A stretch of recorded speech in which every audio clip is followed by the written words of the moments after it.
صفحے یاد آ گئے. نسیمہ جانب فتحہ گزر کن ز احوال محمد را خبر کن. توی سلطان عالم یا محمد ضروے سوے من نظر کن. تھوڑا سا ترجمہ بھی ٹوٹا پھوٹا کر دیتا ہوں جتنا مجھے سمجھ آتا ہے کہ اے ہوا اگر تیرا وادی فتحہ سے گزر ہو تو میرے حال کی محمد مصطفیٰ صلی اللہ علیہ وسلم کو خبر کرنا.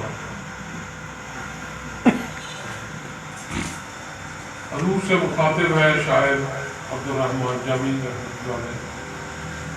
آپ کہتے ہیں کہ آپ دونوں جہانوں کے سلطان ہیں. لطف و کرم کے ساتھ مہربانی فرما کر میری طرف بھی نظر کرم فرمائیے. التجائیہ باتیہ شعر ہیں.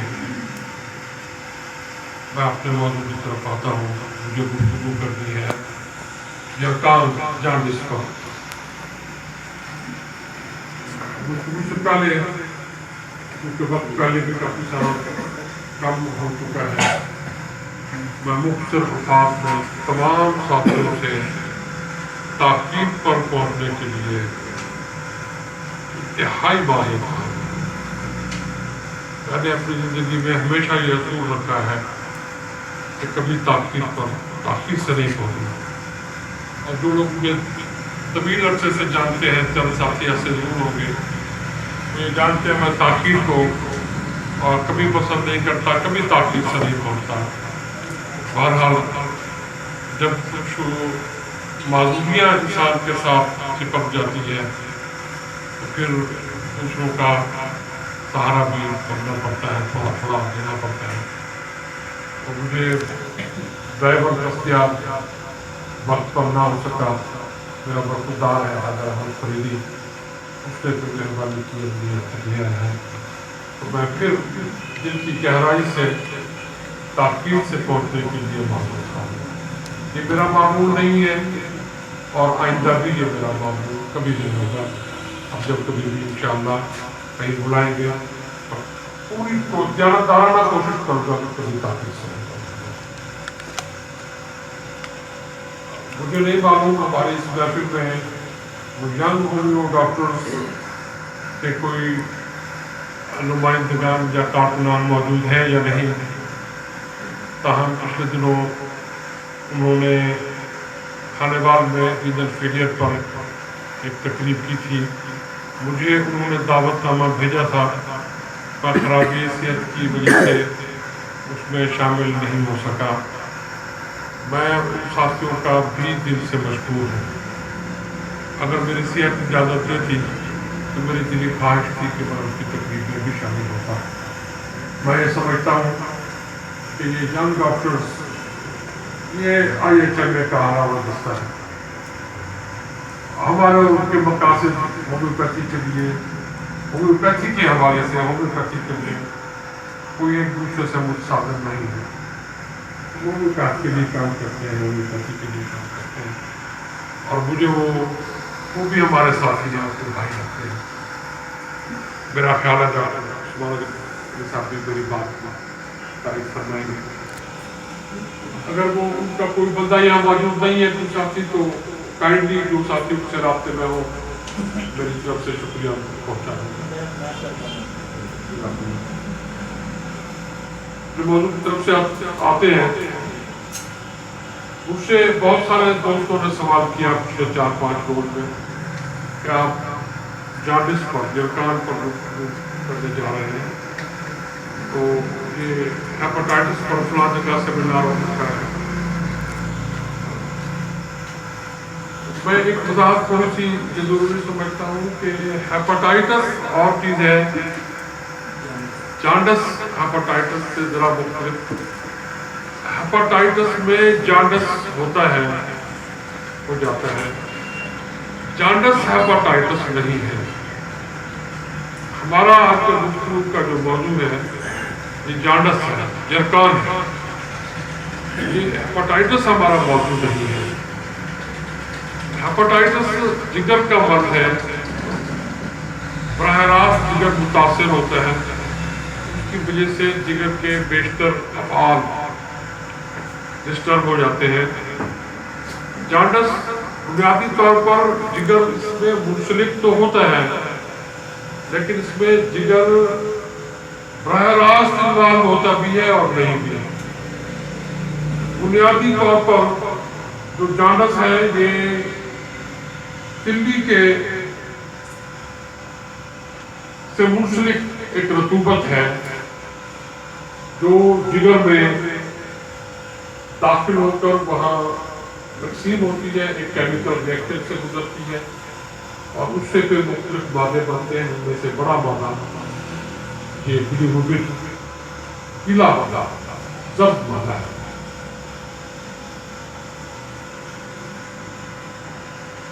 حیدر احمد نہیں ہے یہ؟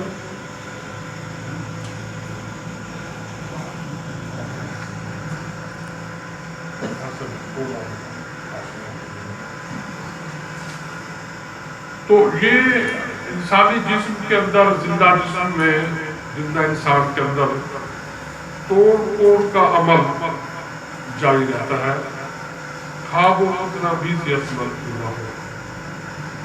ہمارے جسم میں جو خون کا خلیہ بنتا ہے، ریڈ بلڈ سیل، اس کی عمر 120 دن ہے زیادہ سے زیادہ. 120 دن میں وہ اپنے انجام کو پہنچ جاتا ہے وہ خلیہ، اور نئے خلیات اسی مقدار میں بنتے رہتے ہیں. مسلسل عمل ہے. کم و بیش 0.8% روزانہ خلیے ٹوٹتے اور بنتے رہتے ہیں.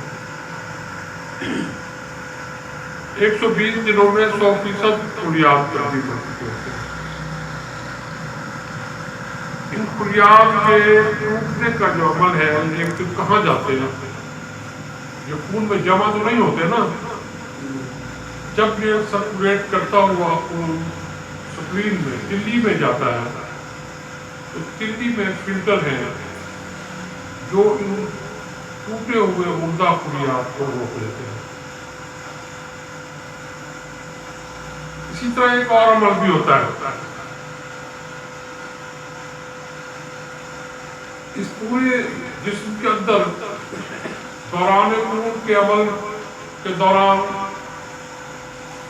یہ خلیات جو بہتے رہتے ہیں ایک دوسرے سے بھی ٹکراتے رہتے ہیں، دیگر خلیات سے بھی ٹکراتے رہتے ہیں، پلیٹلیٹس سے بھی ٹکراتے ہیں، وائٹ بلڈ سیلز سے بھی ٹکراتے ہیں، ویسلز کی دیواروں سے بھی ٹکراتے ہیں.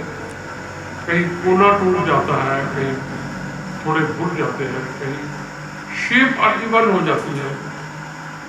تو اس کو بھی مینٹین کرنے کے لیے اللہ تعالیٰ نے تلی کے اندر ایک خاص نظام رکھا ہے. اس میں میں تھوڑا بات کو سادہ انداز میں کروں گا تاکہ سب کو سمجھ آ سکے. اس میں بھی یوں سمجھ لیں کہ بہت ساری ریتیاں لگی ہوئی ہیں اور خلیات کو ان کے اندر سے گزرنا ہوتا ہے، اور وہ کبھی ادھر سے رگڑ کھاتے ہیں، کبھی ادھر سے رگڑ کھاتے ہیں، اور وہ باقاعدہ ایک گول شکل میں ریسٹور ہوتے ہیں.